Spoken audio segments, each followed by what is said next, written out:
Hi. Today's question. I've been out of the game for a while. Finally recovering from some pretty nasty stuff, but hopefully back at it again. Question from John. Big fan from Monterey, California. Pretty sure it's John. As a hobbyist and self-taught ear-trained musician, mostly myself as well, got an interesting question for you. Have you ever had two directions that the music has pulled you in, or possibly an employer partner wants to go in one direction, but your instincts and exploration wants to go in a different route, want to go a different route? Is it worth spending the time to do both, in your opinion, if it means one will be put in the back drawer? Okay, well, you're in luck. I had to take a while to think about this, but then I realized I hadn't hit record. So I've already answered the question, and I know how to put this.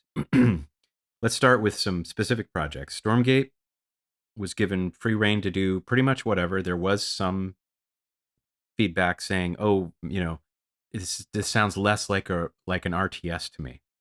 What does an RTS sound like? Well, I think specifically what the feedback was talking about there was StarCraft, and a little less so Warcraft, because of the genre that we were in was supposed to combine fantasy and sci-fi, but it ended up being a bit more sci-fi than fantasy.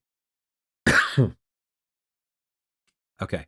That was, but we had a lot of influence and a lot of help from people like Imagine Dragons and Blood Pop, the producer, and let's see who else.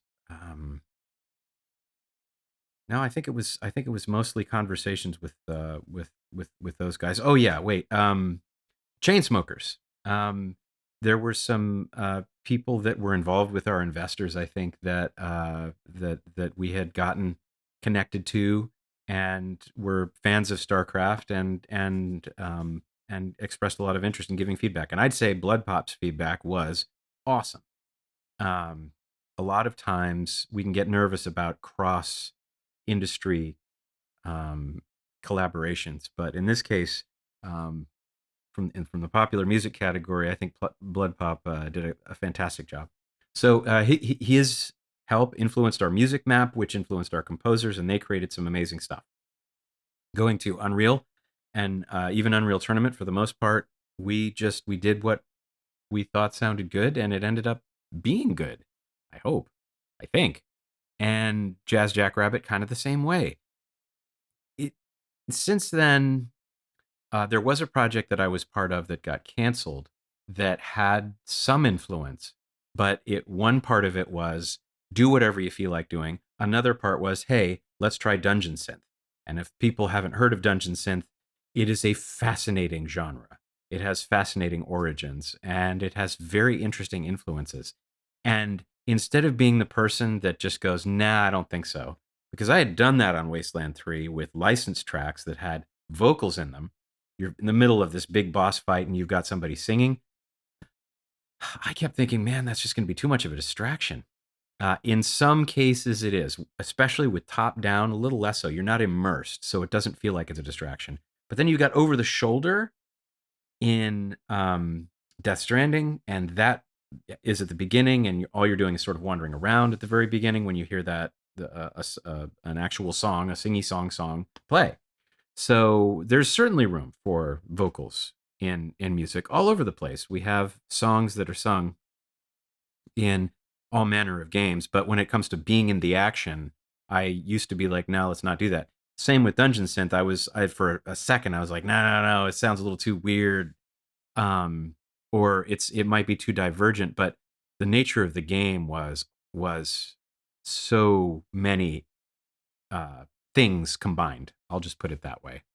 So I embraced Dungeon Synth and worked with some really cool guys on that. Unfortunately, the project's not going to see the light of day, which is very sad. There's a lot of projects that happens with.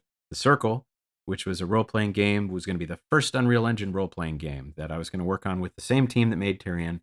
Alas, didn't end up happening. And there were some really cool ideas there. Other stories, anyway. Getting a little off track. Yeah, so I haven't really been in a place where I felt like I had to make tough choices for genre or style or even necessarily instrumentation. But go watch the how the Doom music was made with Mick Gordon giving the speech. I know there's been some kerfuffles since then around Doom music, but it's one of the best GDC audio talks, in my opinion. And that's about assumptions. Oh wait, no, I'm sorry, my bad. There was one time I was part of Midway that was going to publish Unreal Tournament 2007, and Epic was being the Unreal Tournament 2017 was, or audio team or the music team, whatever. I think it was the audio team, was being headed up by Mike Larson, who said, "Hey, we've put our stakes in the ground when it comes to genre. Id is guitars with Doom, and we are electronic, right? We're not going to go guitars. We're not going to be so blended, but at the same time." Uh, it felt great to hear him say the style or the music that people keep coming back to isn't Unreal Championship. It's not the titles that came after the original Unreal Tournament. It is the original Unreal Tournament. Fans really seem to love that. I'm gonna flip that a little bit to say that, like, when, even though the Stormgate fans or the players of Stormgate really loved the music, and I'm very grateful for that, they were very harsh about the sound, saying it should sound like not StarCraft 2, but StarCraft 1. And I found that very interesting because it was tough to deal with. That was hard to figure out. You need to drill down on that to really get to the details. And I started to get there, and we started to make some progress. Uh, now it is what it is, but it reflects on Unreal Tournament. Imagine how the composers felt on the future Unreal Tournament tracks, trying to put their own stakes in the ground, or at least have their own identity, and being told, no, you need to make it sound like Alex Brandon and Michiel van den Bos. I feel kind of bad about that, but I also get it. So anyway, so for Unreal Tournament 2007, like I was gonna do a guest track or something like that, and it didn't end up working out. I didn't have the time that I thought I had to really devote to a really new, cool sounding track on that. I mean, you can certainly hear this now, and that's what I would have. That's probably more like what I would have done, or at least somewhere in between. But yeah, the instructions were like, okay, we're not using guitars, right?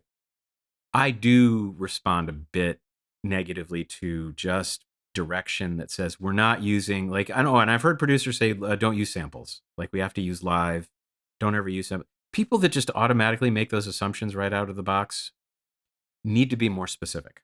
They need to be able to say, if you just play a 1990s uh, sampling keyboard with Marcato strings with just like 5K on it or whatever, it's not. I don't like the sound of that. I understand that a million times more than a blanket statement of no samples.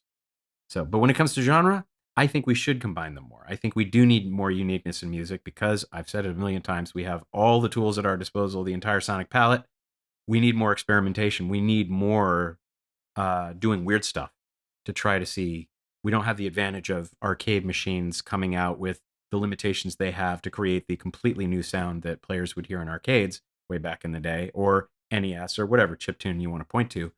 We have so much that we need to go the other direction and figure out how to make something unique with the infinity of possibilities. So it's an interesting challenge, and I think it should be used where if we think it's a good idea to combine genres, I think it should be attempted. But overall, I haven't had much experience with going in completely different directions. The people I've collaborated with in terms of composing, and the teams that I've worked with haven't really been too, stick in the mud, or hey, we are going to impose these limitations. I haven't had much of that, and I'm grateful for it. So thanks for the question.